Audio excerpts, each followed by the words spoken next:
Chelsea FC in the mud. How is this going to impact United's season? Could they get top four because of this? Is Ronaldo unhappy at Manchester United? Rangnick reveals all. And Harry Maguire is apparently set to be dropped ahead of the Spurs clash. Hello and welcome back to Alice Talks Football, and in today's video we've got loads and loads to talk about. There's a big news update that's just gone on about Chelsea maybe not being able to complete the season. Does this mean United could get UCL top four? How's this going to impact United? How is this likely to play out for Chelsea? We will discuss that. There's been 1,000 poch, Ten Hag, and even Tuchel stories. Because of the Chelsea situation, we've been linked to Tuchel, linked to Rudiger as well at Man United, so we talked about that. Maguire to be dropped, Garnacho getting an international call-up, Ronaldo unhappy, and so much to talk about, guys. And I would be live tonight, but I've got COVID, so my voice is a bit shit and I keep coughing. So apologies that I'm not live tonight because I've got a million stories to talk about. It's a million stories, but I'm going to try my best to sum it up in 10 minutes. So do smash a like, do subscribe if you're new, and hopefully I'll be live tomorrow night for the Manchester United versus Spurs watch along.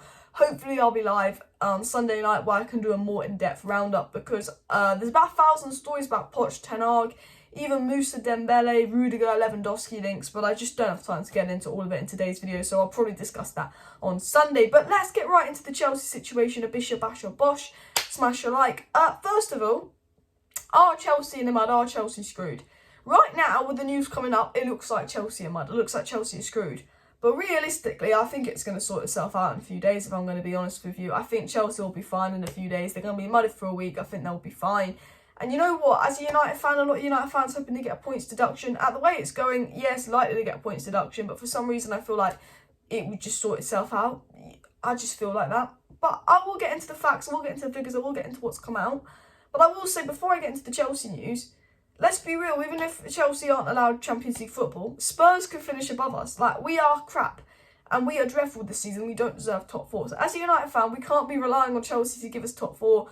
We don't know what's going to happen with Chelsea. But what we do know about Chelsea right now is the Times have confirmed that Chelsea's bank accounts have been frozen, and Chelsea are hopeful that this suspension will be lifted shortly, because this means, you know, Chelsea's credit cards are frozen, are unable to access them. Basically mean with them being temporarily suspended, they can't even buy fuel for their bus to go on away trips and all of that. Matt Law said that Chelsea's current licence is not expected to be amended in time for Sunday's game against Newcastle United. Chelsea do not believe they're going to be able to complete the season under this terms of licence. Chelsea are hopeful that it's going to be reviewed. If Chelsea can't complete the season, that means 5th place gets top 4. Yeah! Guys, I would celebrate that, but realistically, if we lose to Spurs, we've given them 5th and we've bottled the easiest chance to get top 4. Plus, it could just sort itself out and Chelsea be fine. Matt Law also said that basically under the current licence, Chelsea would not be able to pay for enough security, stewarding and catering to keep all sections of Stamford Bridge open as well, which, you know, would absolutely mess Chelsea up. And United fans are celebrating this, and I'm not going to lie. Chelsea in the mud, I don't care. Like, I think it's unfair on the fans, but, you know, Roman Abramovich has funded Putin, who's doing a bad thing in Ukraine, so they get their punishment. You know, it sounds weird, but I was discussing this with United fans, but Chelsea fans are crying because they actually loved Abramovich and he was a good owner in terms of having the club's best interest. Whereas I feel like if this was Man United, I'd be like, ha, that means the Glazers are going to go, ha, I don't care if we're fucked for 2-3 seasons if the Glazers are gone.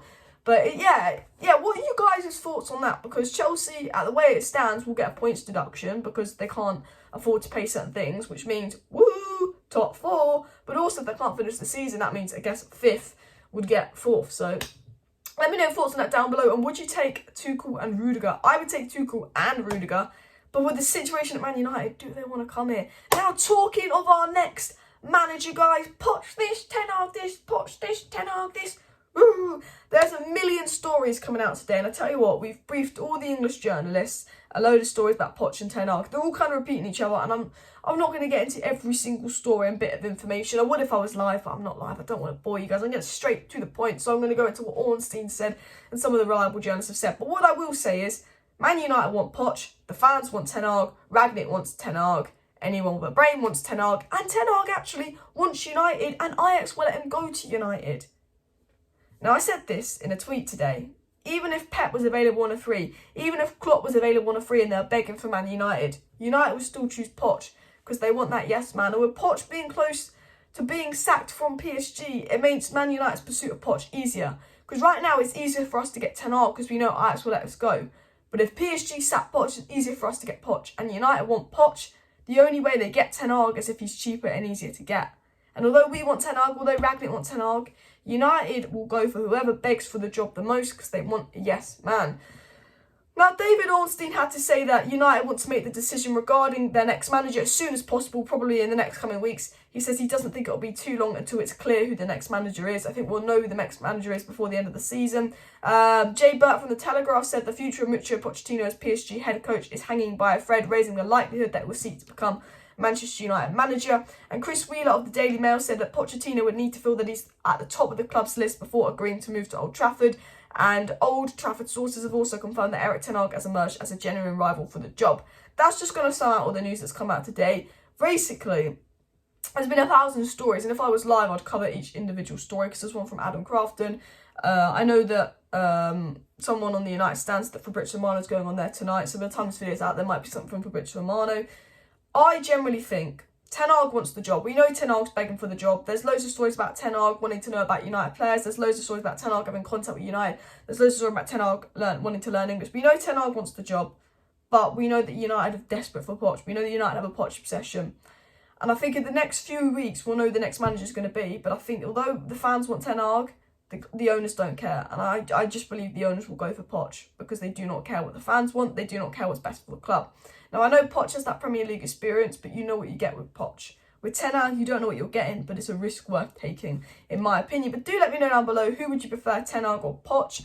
Or even Thomas Tuchel, if he becomes available, or even Rangnick on a permanent. Now, I'd like Thomas Tuchel, even though I'm not a big fan, at 5 at the back. Systems. Now, obviously, Manchester United play Spurs tomorrow, and with the sanctions on Chelsea, this could be a massive game in top 4 or 5th place in terms of UCL. And how are we going to line up versus Chelsea tomorrow? Now, it has been confirmed that Ronaldo, Luke Shaw, Varane and Cavani are back. Brilliant. Full squad back.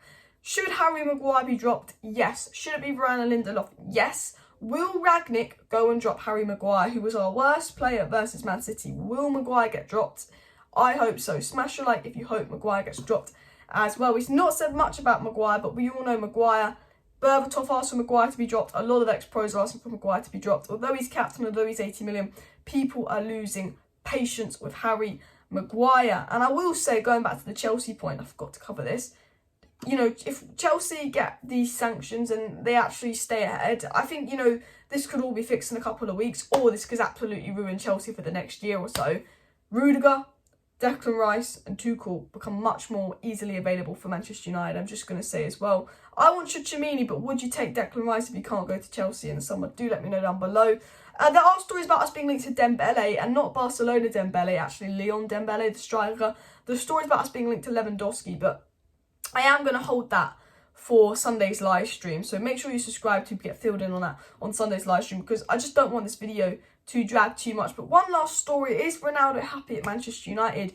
Rangnick got asked in a press conference if Ronaldo's happy at Manchester United, and he said that Ronaldo's fit again. He resumed training yesterday, and we will see what formation we'll line up with tomorrow. There's been a lot of stories that Ronaldo's unhappy. He wants to play in a different formation. He wants to play a different role. He doesn't like how Rangnick dropped him. There's a lot of stories about Ronaldo being unhappy, and what I will say is the same journalist saying Ronaldo's unhappy. Ronaldo was injured. That's why he missed the game versus Man City. It was obvious he was injured, okay?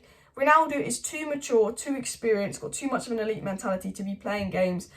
I don't believe the stories that come out saying that Ronaldo is causing problems, he's unhappy, he's falling out with Rangnick. Ronaldo is a professional, okay? A lot of our players at the club aren't professionals. And if you don't believe Ronaldo's a professional, look what he's won. Look what he's won, okay? Yes, he's emotional, but I would say that Ronaldo, yeah, he's annoyed. He's unhappy how the standards of Man United fell since he was last here. He's unhappy he's not playing his best football. But Ronaldo's not one of those players causing issues in the dressing room, is he? Let's be real. Guys, please smash a like on today's video. Subscribe if you're new. If any more updates come out, I will let you guys know. I will be live tomorrow for Man United versus Spurs. Sunday should be a big long live stream, so make sure you subscribe for that. Sorry I wasn't live tonight. There's so much to talk about as well. This video could be an hour long. But yeah, thanks for watching. See you next time.